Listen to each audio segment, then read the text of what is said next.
자, 이제 문제 풀어보죠.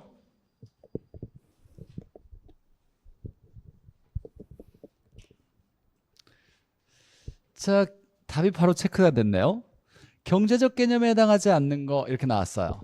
경제적 개념은 이제 외워야죠. 우리가 어떤 게 있었냐면, 경제적 개념은 부동산을 경제적 개념으로 봤을 때는 자산이다, 자본이다, 그다음에 수요 공급 거래하는 물건이니까 생산재, 소비재, 상품 이렇게 보는 거죠. 그러니까 자산이거나 자본이거나 생산재, 생산 요소거나 소비재거나 상품으로 보는 거고, 이 위치는 뭘로 보는 걸까요? 법경기 중에 기술적으로 보는 거죠. 기술적 또는 물리적으로 보는 거죠. 기술적, 물리적으로 보는 거, 눈에 보이는 거. 기술적, 물리적으로 볼 때 우리가 위치이다, 공간이다, 또는 자연이다, 환경이다 이렇게 보는 거야. 이건 안 외워도 괜찮아요. 이거 외우는 게 중요한 게 아니라 경제적 개념의 자산, 자본, 생산재, 소비재, 상품, 이건 꼭 기억해놔야 돼요. 법률적으로 볼 때는 협의의 부동산, 광의의 부동산. 협의는 민법에서 정의하고 있는 토지 정착물, 광의는 토지 정착물에다가 준부동산 포함시킨 거죠. 자, 두 번째. 자, 부동산 개념으로 틀린 거. 부동산의 법률적 개념은 형태가 있어요, 없어요? 형태가 없죠. 형태가 있는 건 기술적 개념밖에 없으니까 무형적 측면으로 부동산을 이해하는 것이다. 맞죠? 형태가 있는 유형은 기술적으로만 보는 거니까. 좁은 의미의 부동산은 민법에서 정의하고 있는 거예요. 뭐라고 하냐면 토지 및 그 정착물을 말한다. 맞죠? 자, 준부동산은 부동산이다, 부동산이 아니다. 부동산이 아니다. 동산 등인데 부동산으로 취급하겠다. 이런 거죠. 자, 준부동산은 부동산이 아닌데 부동산 취급해주겠다. 부동산과 유사한 공시방법, 등기 등록을 얘기해요. 등기 등록을 하는 동산 등을 얘기해요. 갖춤으로써 동산 등인데 어디에 포함시켜주겠다? 넓은 의미의 부동산, 광의의 부동산에 포함시켜주겠다라는 거죠. 맞는 얘기예요. 넓은 의미의 부동산은 포함되는 거 맞죠? 근데 그냥 부동산이라고 하면 틀려요. 동산 등인데 광의의 부동산에는 포함시켜주겠다. 자, 4번에 토지와 건물이 이렇게 나왔어요. 그러면 나올 줄 알았어. 각각 독립된 거래의 객체, 각각의 부동산이지만 마치 하나의 결합된 상태로 다루어져서 부동산 활동이 되니까 토지와 건물을 일체로 이루는 말을 뭐라고 한다? 복합 부동산이라 그래요. 얘를 부동산 활동의 대상이 되므로 이를 복합 개념의 부동산이 아니라 뭐라고 한다? 복합 부동산이라 한다. 복합 개념의 부동산은 뭐예요? 부동산을 법경기로 보겠다를 얘기하는 거예요. 부동산을 복합 개념으로 부동산을 이해하겠다. 법률적, 경제적, 기술적으로 본다는 걸 얘기하고, 토지와 건물을 이룰 때는 복합 부동산이다 이렇게 나와야죠. 부동산의 물리적 개념은 기술적 또는 물리적 개념은 형태가 있으니까 유형적 측면을 이해하는 데 도움이 된다. 맞죠? 틀린 건 4번이고. 자, 3번에 정착물. 우리가 정착물은 움직이는 물건이지만 얘가 오랫동안 단단하게 이유 있게 잘 부착되어 있으면 정착물이 된다 그랬어요. 자, 그럼 용도에 맞게 제작됐대요. 붙일 만한 이유가 있었던 거죠. 근데 임차인이 부착했대요. 임차인이 부착하면 오랫동안 붙일 목적이 아니죠. 이사 갈 때 떼어간다고 보는 거예요. 누가 부착해야? 임대인이 부착해야 정착물로 보는 거예요. 2번이 틀렸고. 자, 정착물은 물리적으로 토지에 단단히 고정돼 있어야 돼요. 단단히 고정돼 있어요. 그래야 오랫동안 붙여져 있으니까. 나머지는 중요한 게 아니에요. 이유 있게 잘 단단히 영구적으로 이렇게 붙여져 있으면 돼요. 자, 건물 등기된 임목 또는 명인 방법으로 소유권이 구분된 나무 또는 재배되고 있는 농작물은 토지 소유권과 분리된, 토지 소유권과 정착물의 소유권이 따로 있죠. 분리된 독립된 정착물, 독립정착물이다. 맞죠? 독립정착물 4개, 건물, 등기된 임목, 명인 방법으로 소유권이 구분된 나무, 재배되고 있는 농작물 이렇게 4개. 그냥 건물, 등기된 나무, 명인 방법, 농작물 이렇게 기억하면 돼요. 자, 5번에 건물에 부착된 물건을 제것이 손상이 있어야 된다, 없어야 된다? 있어야 돼요. 떼어낼 때 문제를 이렇게 붙일 만한 이유가 있었다 그랬어요. 떼어낼 때 아무 문제가 없어. 그럼 붙일 만한 이유가 없는 거니까. 제 것이 중요한 건 물리적 또는 기능적으로 어떻게 손상이 있어야 돼요. 있어야. 손상이 있어야 이걸 정착물로 보는 거죠. 틀린 건 2번 되겠네요. 자, 4번에 자, 이런 현상을 발생시키는 토지의 특성, 자연적 특성이 뭐냐? 부부영계 중에 가장 중요한 건 이거죠. 자본이득과 소득이득. 얘는 임대료 수입을 얘기하고 얘는 가치가 올라간 가치 상승분을 얘기하는데 이 두 개를 얻을 수 있는 건 뭐 때문에? 영속성. 없어지지 않으니까. 없어지지 않으니까 장기적 배려를 해야 되고 소모가 안 되니까 소모를 전제로 하는 어떤 이론이든지 간에 이게 재생산이 중요한 게 아니라 어떤 이론이든 설명시키지 적용시키지 못한다. 배제시킨다. 그럼 답은 영속성 이렇게 되겠네요. 자, 부종성에 대한 설명으로 틀린 거 만들지 못한다. 만들지 못한다. 생산비를 투입하여 순수한 그 채차의 양을 순수한 그 토지 양을 늘릴 수 없다. 맞고 자연물인 토지는 만들 수 없으니까 유한하여 서로 가지려고 하는 욕구가 생기게 한다. 맞죠? 그냥 욕구든 독점 소유든 중요하진 않고 자 3번에 부종성에 기인한 토지의 희소성 만들지 못하니까 희소하죠. 그럼 서로 차지하려고 수요자 간의 경쟁을 유발시킨다. 맞죠? 만들지 못하니까 서로 차지하려고 해요. 토지는 부종성으로 인해 물리적 공급을 늘릴 수가 없다. 증가시킬 수 없다라고 나왔어요. 맞는 얘기죠? 토지 양을 늘릴 수 없다는 거예요. 자, 매립이나 산지 개간을 통한 농지나 택지 확대는 부종성의 예외다. 부종성의 예외 있다 없다? 없다. 이건 토지를 만든 게 아니라 뭘 한 거예요? 원래 있는 토지를 용도를 바꾼 거예요.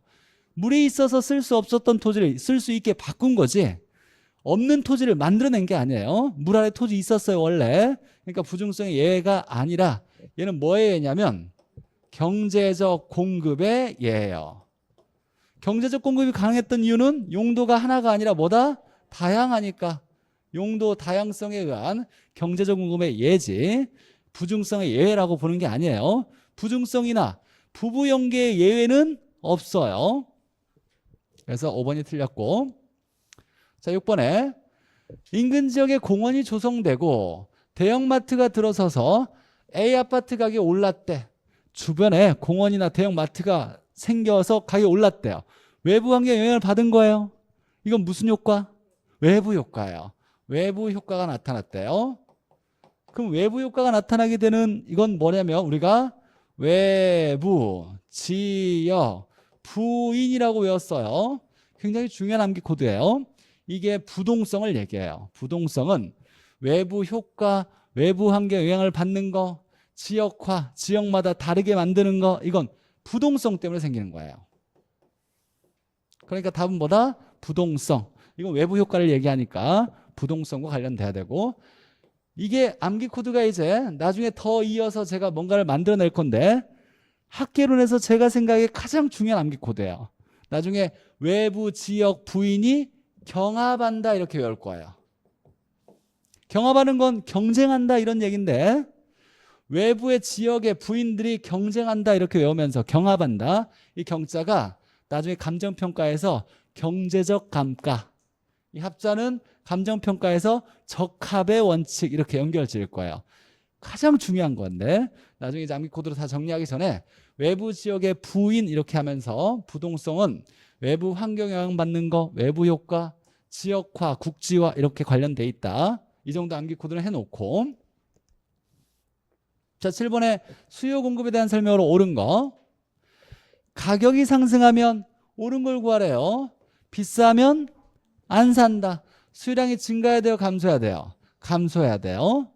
자, 수요량은 일정 기간에 얘는 맞는데 실제로 구매한 거예요? 구매하려고 하는 거예요? 구매하려고 하는 사전적 개념이에요.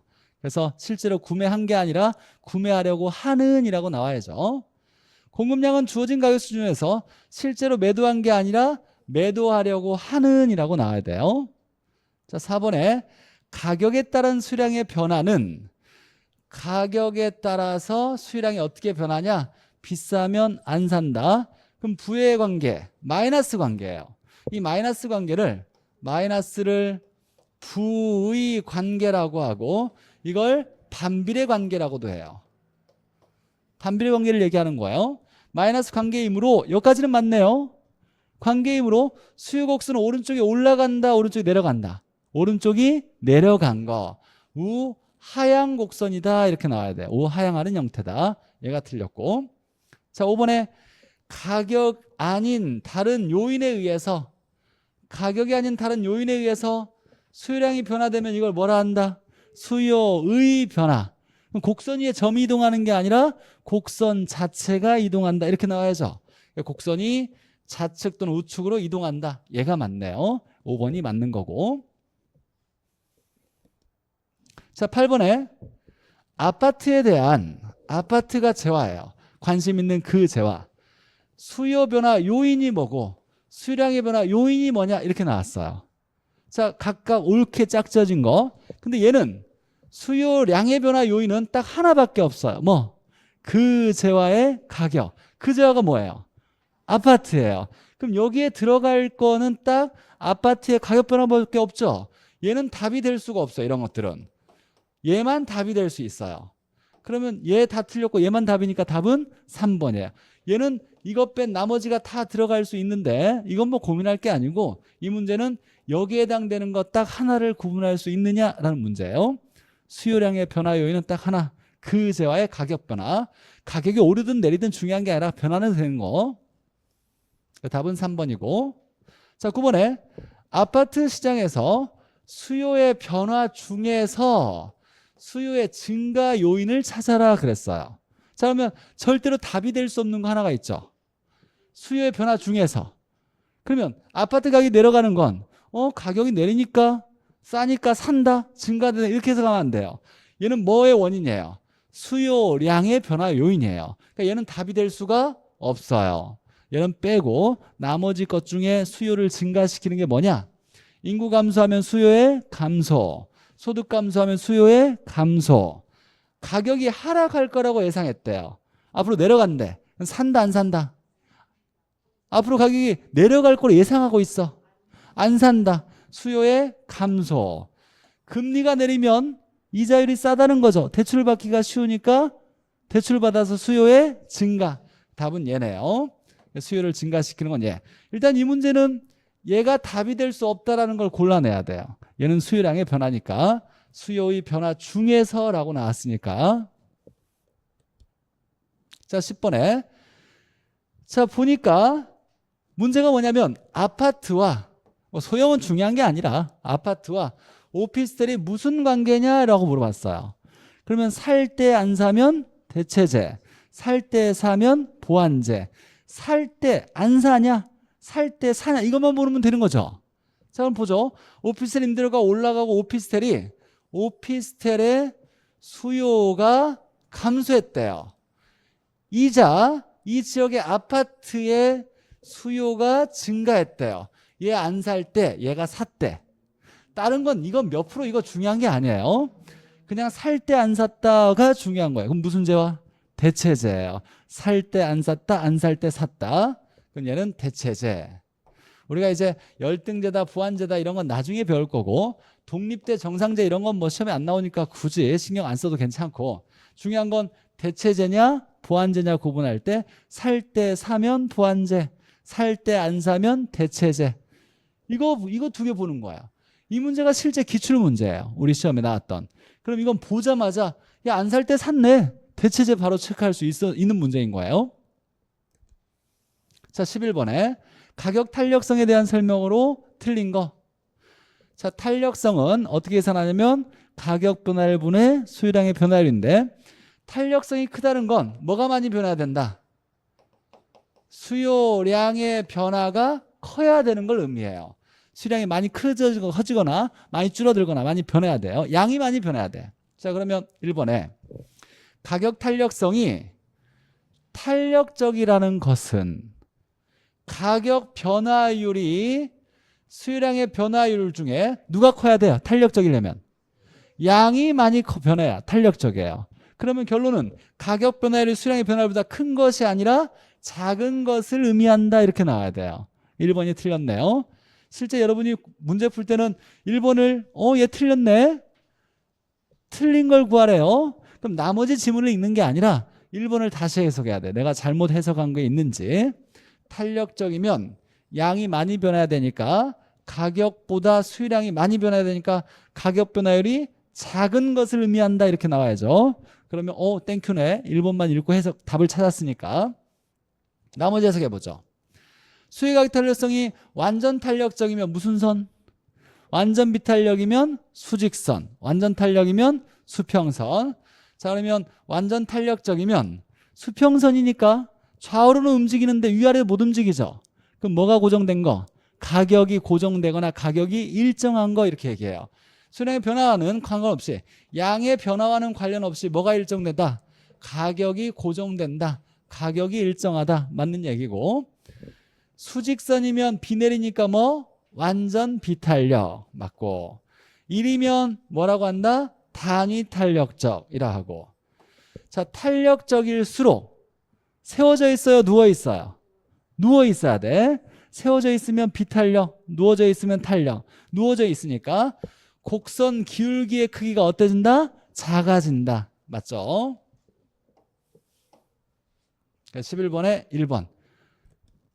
자, 12번에 오피스텔 가격이 4% 하락하였다. 탄력성이 3이라면 오피스텔 수량은 얼마 변하냐라고 나왔어요. 자, 그러면 탄력성이 3이라고 나왔으니까 3은 뭐 분의 뭐? 가격 변화율 분의 수요량의 변화율. 가격 얼마? 4%. 자, 그러면 수량은 모른다. 구해야 되겠죠? 그럼 얘는 어떻게 구한다? 곱한다.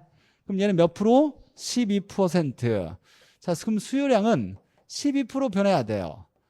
탄력성에서 12% 나왔는데 증가할 거냐 감소할 거냐를 결정해야죠. 그럼 무슨 법칙? 수요 법칙. 가격이 내려갔대. 비싸면 안 사고 싸면 산다. 그럼 수요량이 12% 증가. 이렇게 되겠네요. 이렇게 수요 법칙을 써야 되겠죠. 답은 12% 증가. 자, 이런 문제예요. 실제 기출문제를 정리한 거예요. 수요와 공급의 탄력성에 대한 설명으로 옳은 거, 틀린 거. 자, 그럼 머릿속에 다시 한번 생각해봐요. 우리가 탄력성이 크려면 수요의 탄력성은 뭐가 많아야? 대체재가 많을수록. 공급은 쉽고 빠르게 만들수록. 나머지는 세, 수, 주장, 비싸, 용이에요. 세는 뭐? 세분화할수록. 수는 수요가 공급보다, 주는 주거용이 상공업용보다, 장은 장기일수록, 비싼 사치품일수록, 용은 용도 전환이 용이할수록, 또 용도가 다양할수록 이렇게 외워야 돼요. 세수, 주장, 비싸용. 자, 그럼 보죠. 수요의 가격 탄력성은 대체재가 많을수록 커진다. 맞죠? 일반적으로 주거용이 상업용 부동산에 비해 뭐다? 탄력적이다. 탄력성이 크다. 세, 수, 주의 주. 토지의 용도 전환이 용이할수록, 용도가 용이할수록 탄력성이 어떠진다? 커진다. 맞고. 자, 5번 먼저 보죠. 지역별 용도별로 세분화할수록 세의 세니까 탄력성이 어떠진다? 커진다. 맞고. 생산 소요 시간은 뭐예요? 만드는 데 걸린 시간이에요. 생산하는 데 걸린 시간이. 생산 소요 시간이 길수록 오래 걸린대. 그럼 공급이 탄력적이다, 비탄력이다? 비탄력이다. 그럼 탄력성이 커진다가 아니라 작아진다. 공급은 쉽고 빠르게 만들수록 탄력적이니까. 이런 질문은 암기한 걸로도 충분히 풀리죠. 이렇게만 나와요. 우리 시험 문제는. 그러면 탄력성이 커지려면 수요는 대체재 많을수록, 공급은 쉽고 빠르게 만들수록, 나머지는 세, 수, 주장, 비싸, 용 이렇게. 나중에 때가 되면 암기 코드 정리한 거 다 자료 드릴 테니까 뭐 적어놓고 막 외우려 가지 말고 수업 중에 나올 때마다 같이 계속 되뇌이면서 외울 수 있도록 노력해야 돼요. 자, 오늘은 여기까지고. 자, 아까 부탁드렸던 거 약속했죠? 약속을 했나? 강요했나 내가? 어쨌거나 뭐 저녁에 늦게 공부하기는 좀 어려우니까 토요일날 일요일날 시간 좀 내서 학개론과 민법 정도는 한두 시간씩 정도 복습을 해서 다음 시간에 참여해서 전에 배웠던 건 좀 알고 오셔야 돼요. 고생하셨고 다음 주에 또 뵙도록 하겠습니다.